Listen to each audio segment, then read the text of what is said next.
ಕಾಂತಾರ ಶೆಟ್ಟಿ ಅವರು ಏನಿಲ್ವಾಗ್ರಿ ಏನಾಗಿದೆ ಅವರಿಗೆ ಸಪೋರ್ಟ್ ಮಾಹಿತಿ ನಿಮಗೆ ಕೊಡ್ತೀನಿ. ಅದಕ್ಕೆ ಚಾನಲ್ ಸಬ್ಸ್ಕ್ರೈಬ್ ಮಾಡಿ ಸ್ನೇಹಿತರೆ. ಹೌದು ಸ್ನೇಹಿತರೆ, ಚಿತ್ರರಂಗಕ್ಕೆ ಒಂದಲ್ಲ ಒಂದು ರೀತಿಯಲ್ಲಿ ಸಾವು ನೋವು ಸಂಭವಿಸ್ತಾನೆ ಇರುವಂಥದ್ದು. ಇದೇ ಸಂದರ್ಭದಲ್ಲಿ ಮತ್ತೊಬ್ಬರು ಕನ್ನಡದ ಖ್ಯಾತ ಕಲಾವಿದರಾಗಿದ್ದಂಥ ಇವರು ಈಗ ಸಾವನ್ನಪ್ಪಿರುವಂಥ ಘಟನೆ ಈಗ ನಡೆದಿರುವಂಥದ್ದು. ಹಾಗಾದರೆ ಯಾರು ಅಂತ ನೋಡೋಣ ಬನ್ನಿ ಸ್ನೇಹಿತರೆ.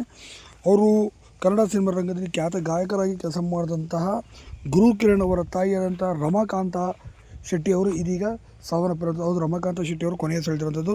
ಇನ್ನು ವಿಯೋಗ ಆಗಿರುವಂಥದ್ದು ಗುರುಕಿರಣ್ ಅವರಿಗೆ. ಇದನ್ನು ಅವರು ಟ್ವಿಟರ್ ಮತ್ತು ಇನ್ಸ್ಟಾಗ್ರಾಮ್ ಪೋಸ್ಟ್ನಲ್ಲಿ ಹಾಕಿಕೊಂಡು ತುಂಬಾ ಭಾವನಾತ್ಮಕವಾಗಿ ಕಣ್ಣೀರು ಹಾಕಿದ್ದಾರೆ. ಬೆಳ್ಳಂಬೆಳಗ್ಗೆ 6:30ರಲ್ಲಿ ಹೃದಯಘಾತವಾಗಿ ಕೊನೆ ಸೆಳೆದಿದ್ದಾರೆ. ತೀವ್ರವಾದ ಅನಾರೋಗ್ಯದಿಂದ ರಮಾಕಾಂತ ಅವರು ಬಳಲ್ತಿದ್ರು ಅಂತ ಹೇಳಲಾಗುತ್ತೆ. ಸದ್ಯ ರಮಾಕಾಂತ ಶೆಟ್ಟಿ ಅವರು ಇದೀಗ ಕೊನೆ ಸೆಳೆದಿರುವಂಥದ್ದು. ಚಿತ್ರರಂಗಕ್ಕೆ ಮತ್ತು ತುಂಬಲಾರದಂಥ ನಷ್ಟ ಅಂತಲೂ ಕೂಡ ಹೇಳ್ಬೋದು. ಯಾಕೆಂದರೆ ಒಂದು 2-3 ಸಿನಿಮಾಗಳಿಗೆ ನಿರ್ಮಾಣನೂ ಕೂಡ ಇವರು ಮಾಡಿದ್ರು. ಗುರುಕಿರಣ್ ಅವರು ಅಭಿನಯ ಮಾಡಿದಂಥ ಕುಟುಂಬ ಸಿನಿಮಾದಲ್ಲೂ ಕೂಡ ಇವರು ಸಹ ನಿರ್ಮಾಣನೂ ಕೂಡ ಮಾಡಿದರು. ಇಂಥ ಅದ್ಭುತವಾದಂತಹ ಕಲಾವಿದರ ಕುಟುಂಬದವರು ಇದೀಗ ಕೊನೆ ಸೆಳೆದಿದ್ದಾರೆ.